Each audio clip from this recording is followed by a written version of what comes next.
Foxtrot Hotel, second right, the parking apron, marshals await you. Oscar Victor's right turnout. Oscar Victor, sorry, make 125.2. 5 kilometres. Alpha Bravo, traffic crossing left to right. 12 kilo Foxtrot, you're clear to take off.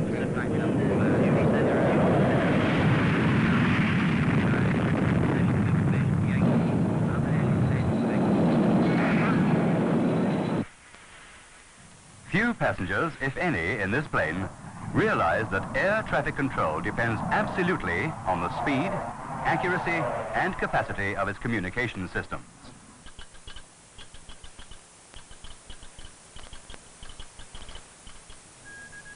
"30 to 40 years ago, when this aircraft was in service, it took the same time to transmit a message from ground to air using a Morse key as a modern aircraft might take to travel 10 miles. And the next generation even further. Over the past 40 years, aircraft movements have increased 1,000-fold. In the early 30s, civil airline traffic was measured more in days per aircraft than in aircraft per day. The average cruising speed was of the order of 120 miles per hour. In the early 50s, some 300 aircraft were arriving at or leaving London's Heathrow Airport each day. The average cruising speed had risen to 300 miles per hour. By the mid-1970s, 1,000 or more aircraft will arrive or leave that same airport daily with cruising speeds up to 650 miles per hour. Control of air traffic at this density, and with aircraft such as the Concorde, capable of crossing the Atlantic in 2.5 hours, beginning to appear in significant numbers, demands instantaneous, large capacity, and infallible systems of communication. How will this be achieved? Let us begin with first principles. 2 aspects of aviation telecommunications. 1, ground to air, and air to ground. 2, ground to ground. It is also convenient to discuss long-distance telecommunications like this, separately from short-distance communications.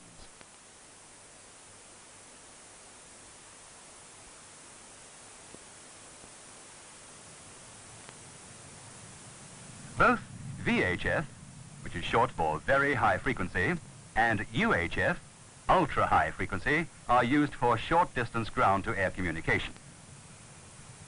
Most people will have noticed these characteristic towers, often on high ground. VHF range is only 300 miles at extreme heights, and far less lower down.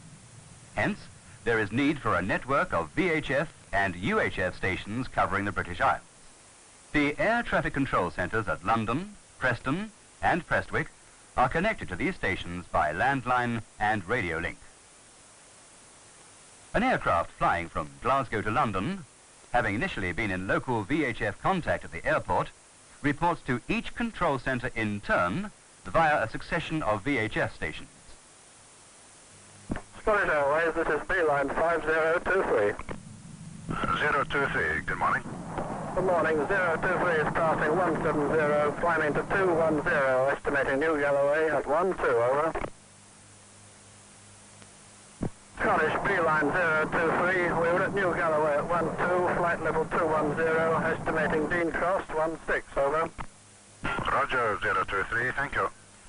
Each control centre warns the next in good time, by direct telephone, of the aircraft's approach. Scottish, this is Beeline 023, Dean Cross at 16, flight level 210, estimating Pole Hill at 26. Roger, 023, call Preston on 127.45. Preston Airways, this is Beeline 5023. 5023, this is Preston Airways, good morning. 023 was Dean Cross at 16, flight level 210, estimating Pole Hill at 26. Roger, 023, thank you. 70 on the hour, 70 on the swing.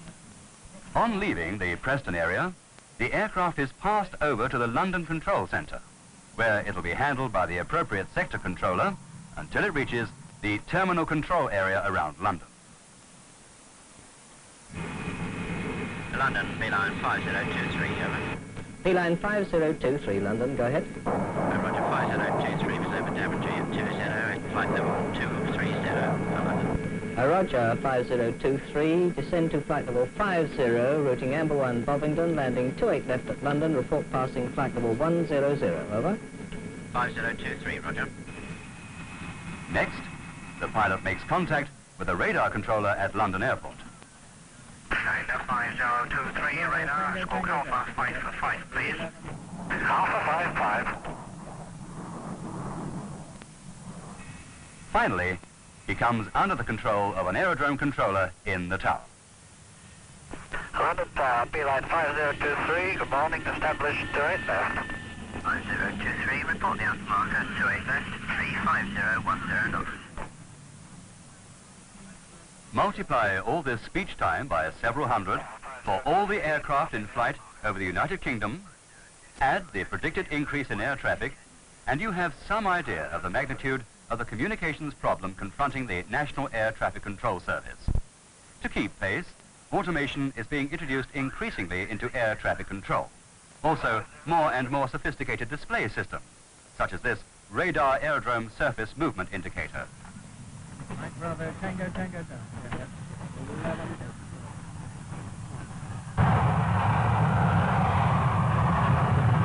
5023, that's clearing. 5023, roger, landed 01, 1219. Roger. Radar is a good example of this automated process. In 30 years since its debut, radar has come to be a key element in air traffic control. Radar enables the position of aircraft to be observed automatically without speech, and is itself a form of automated communication. We all know the basic principles of radar. The radar scanner emits bursts of radiation in the shape of a narrow wedge. When the radiation impinges on an aircraft in flight, a faint echo is returned, revealing its position. Now, however, this radar medium is being made to carry a good deal more information in a development known as secondary surveillance radar, or SSR. Secondary surveillance radar aerials take several forms. Sometimes they stand in their own right. Sometimes they ride on the primary scanner, as this one does. With secondary radar, when the radar impulse impinges on an aircraft in flight, a transmitter or responder in the aircraft is activated, returning coded information of identification and height. This is picked up by a secondary aerial, rotating in synchronism with the primary one. Here we can see identification and height displayed on the tube. Such automated air-to-ground communication must be backed up by instantaneous transfer of information between control centers. Preston, Yes, London. coordinated descent, Beeline 5023, 230 down to 190. Stand by 1.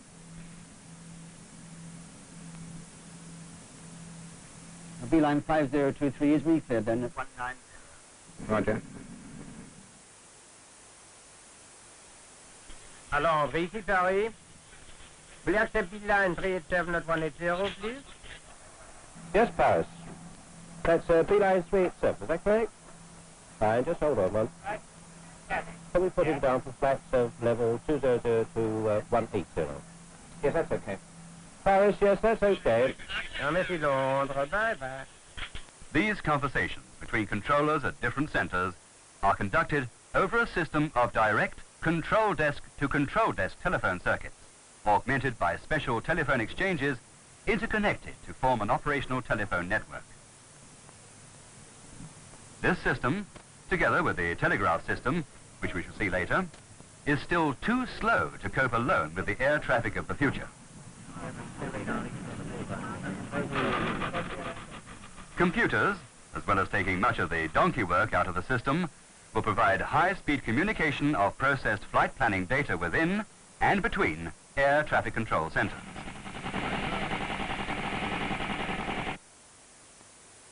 Flight plan processing computers will soon be serving many centers, and their interconnection is intended. Air traffic control begins long before takeoff with the flight plan. The problem of communicating with the computer has been solved by what is known as touch wire display. Here the controller is telling the computer of a change of height. The system will eliminate time taken in speech communication between controllers and between control centers.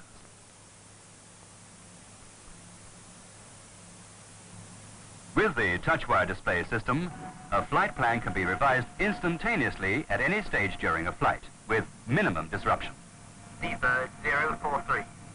I have an amendment to your clearance. Flight level 330 not available. Stand Seabird 1 to maintain flight level 290.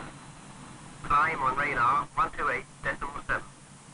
Understood. The Seabird 043 is now cleared safe at 1 departure to flight level 290. Radar climb 128.7. 043, direct to 118.2 now. The control of air traffic involves a great amount of ground communication other than that between controllers. A vast international telegraph network has been built up, connecting airports, airline company offices, control centers, and air information centers throughout the world. There is at least one civil aviation communication center for each country, and they are all interconnected. The United Kingdom Center is at Croydon.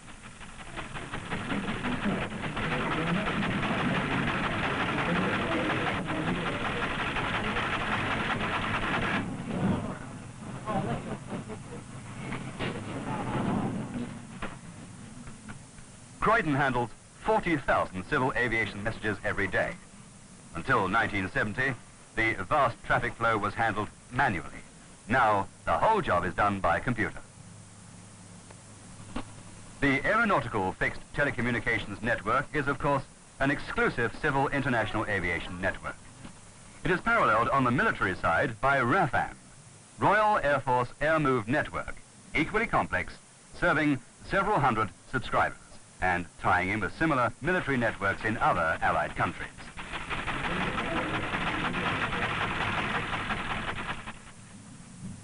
There is yet another network. The nations decided in the International Civil Aviation Organization at Montreal to set up a meteorological operational telegraph network, MOTNI, exclusively to meet the special civil aviation requirements of the Met authorities for data transmission. Essentially, high speed, high capacity, and freedom from error. In Europe, the MOTNI system is based upon two telegraph loops round which weather information of all kinds flows continuously. The information is continually being updated from tributary stations feeding into and out of these main telegraph centers. Weather information to and from the rest of the world is handled by a number of MOTNI exchanges. London feeds North America, Vienna feeds Beirut and the Middle East, and so on. Each country distributes to all its airports and air traffic control centers. The United Kingdom network looks like this. Of course, long-distance ground-to-ground telephone and telegraph communications, for example over the North Atlantic, are an elaboration of the short-distance system. Some long-distance traffic cannot be handled satisfactorily by cable and is passed over radio teletype circuits, radiating from the NATCS radio station at Birdlip in Gloucestershire.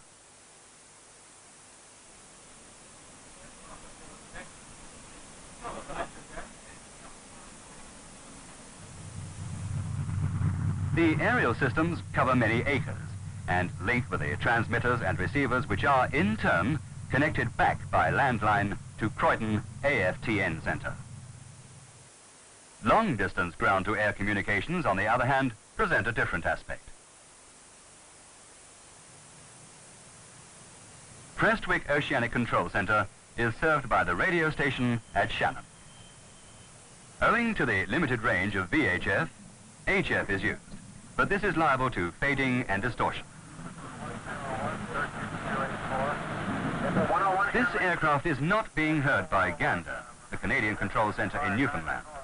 But other stations serving other centres listen out on the same channels, and because they can hear and speak to each other as well as the aircraft, back each other up. Negative turbulence, go ahead. Clipper 101 Shanwick, Gander copy. Clipper 101 position.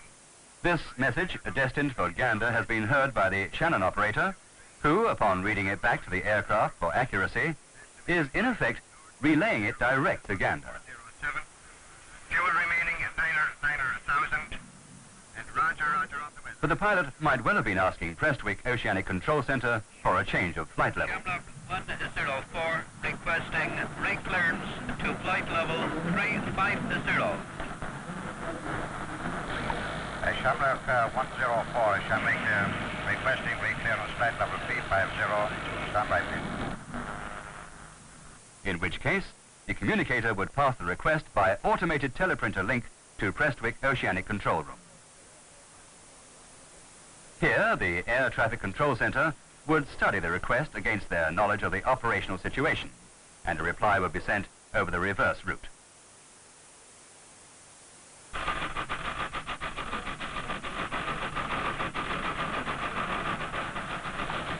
Shamrock 104, Shamrock. Shamrock 104, go ahead. Shamrock to re-clear the Shamrock 104. Climb to and maintain flight level 350. Ground-to-air communication on the Atlantic is by no means perfect with current techniques. Much of the distortion and fading can be eliminated by single sideband, high-frequency radio, which is under continuing development for possible international adoption. A further development might be the use of sea stations, sited, for example, like this chain, which could give complete VHF radio cover over North Atlantic routes. Aircraft transmissions will be relayed by cable to air traffic control centers such as Shannon. A sea station is a long, hollow tube, floating vertically like an iceberg. The accommodation would be some 50 feet above the surface and would house living quarters and technical equipment. Storage space and ballast tanks would be located in the lower sections, and the bottom anchored to the sea bed. Crew quarters and technical accommodation would be spacious. Aerials will be mounted at the side of the helicopter platform.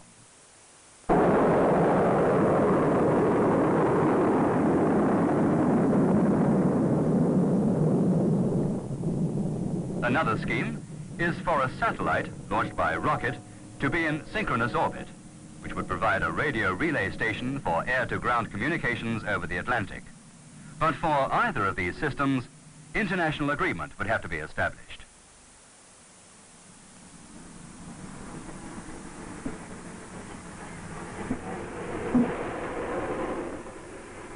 So, what of the future? As we move into an era of supersonic passenger flight, aviation communications will have to keep pace with aircraft speeds and numbers. We are entering the space age and have its techniques at our command.